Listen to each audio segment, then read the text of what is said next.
to run, to rejoice, to embrace every moment that comes your way. It's your life, and it's our passion to care for it. Sanford Health. Health lives here.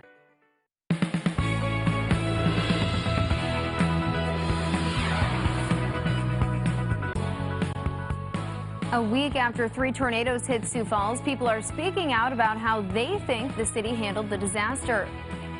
A western KELOLAND community is still cleaning up from flooding that happened 2 months ago. We'll take a look at the progress being made in Sturgis.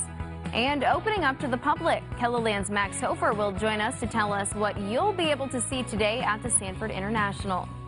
Good morning, this is KELOLAND on the go with all you need to know in news and weather as you start your day. We'll have your top news headlines in just a bit, but first let's get a check on our forecast with meteorologist Brian Karstens. Good morning, Brian. All right, good morning, Sophie. Good morning, everybody. Thunderstorms have been rumbling across parts of eastern KELOLAND overnight.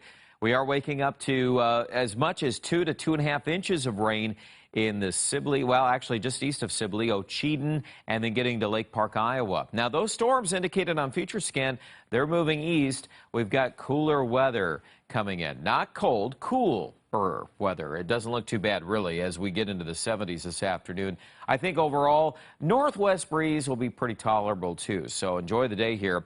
We will be talking about the complete forecast, including the start of the weekend. That's coming up in just a few minutes. Thanks, Brian. 1 week ago this morning, people were waking up to see the damage left behind from 3 tornadoes that ripped through Sioux Falls. At last night's City Council meeting, Thomas Otten, Assistant Vice President for Avera McKinnon Behavioral Health, shared his view on the response following the storm. It's been an amazing story of partnership. The state of South Dakota partnered with us within a few hours to create a new hospital unit. Right now on KELOLAND.com, you can find a report about stories of survival and recovery following the tornadoes. People at Brant Lake are fighting floodwater. This is what it looks like on the southeastern part of the lake. Water crept into the crawl space of Steve Wheat's rented cabin. It's fixable. It's just going to take some time and effort, and hopefully we can get it done before winter and fall comes in. People who live there say the level appears to be going down, but it depends on the wind. And it's not just eastern KELOLAND that's had to deal with flooding. Sturgis was hit with devastating floodwaters back in July. And 10 weeks later, hard work from city staff, public works crews, and contractors is paying off. The city park is now officially back open, along with Blanche Street that leads to the main entrance of the football field. For the most part right now, hopefully we've gotten the rain that we're going to get, and we can kind of go into a nice calm fall period and hopefully get some of that cleanup, that last bit cleanup work done.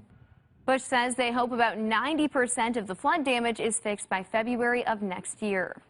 And it won't be hard to find pro golfers on the course today. It's day 3 of the Sanford International. KELOLAND's Max Hofer joins us from the Minnehaha Country Club with a look at all that's set to happen today. Max? Well, Sophie, it's currently a big day here at the Sanford International. Really, the days are just going to keep getting bigger as the week tends to go on, up until Tournament Day, which is also known as Friday.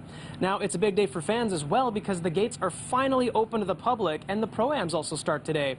And that means anyone who wants to come out can come out and play a few holes with professional golfers, and even have the chance to win a prize because the Pro-Ams are also a tournament. Now, the morning Pro-Ams will start at 7 and go till about 9:20, and there's also afternoon ones starting at noon and go to about 2:20. There's also pheasant hunting going on the rest of the week at A1 Al's Ranch. It starts at 8 a.m.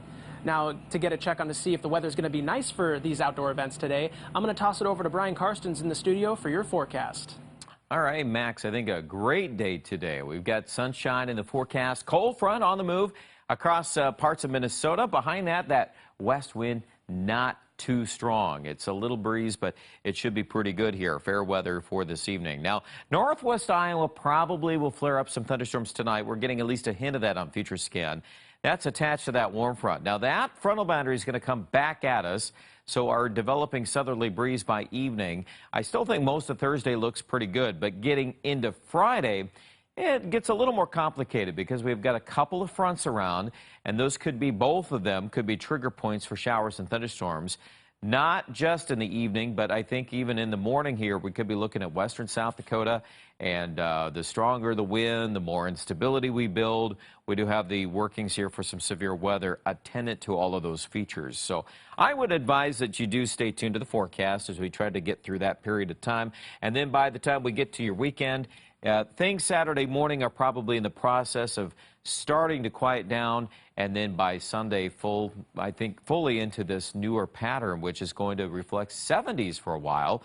And also for Aberdeen in the Northeast, we're going to get back to the 70s for highs after chances of rain. And it looks like everybody's going to be in that 50% category on Fridays. So it's not just one part of KELOLAND. I think the entire region, all the way to the Black Hills, will be looking at some scattered showers and thunderstorms, followed by some cooler weather for the weekend. Sophie? Thanks, Brian, and thanks for joining us on KELOLAND on the Go. Be sure to join us on air from midday in KELOLAND. Until then, you can get up-to-the-minute developments right here on KELOLAND.com. Have a great day.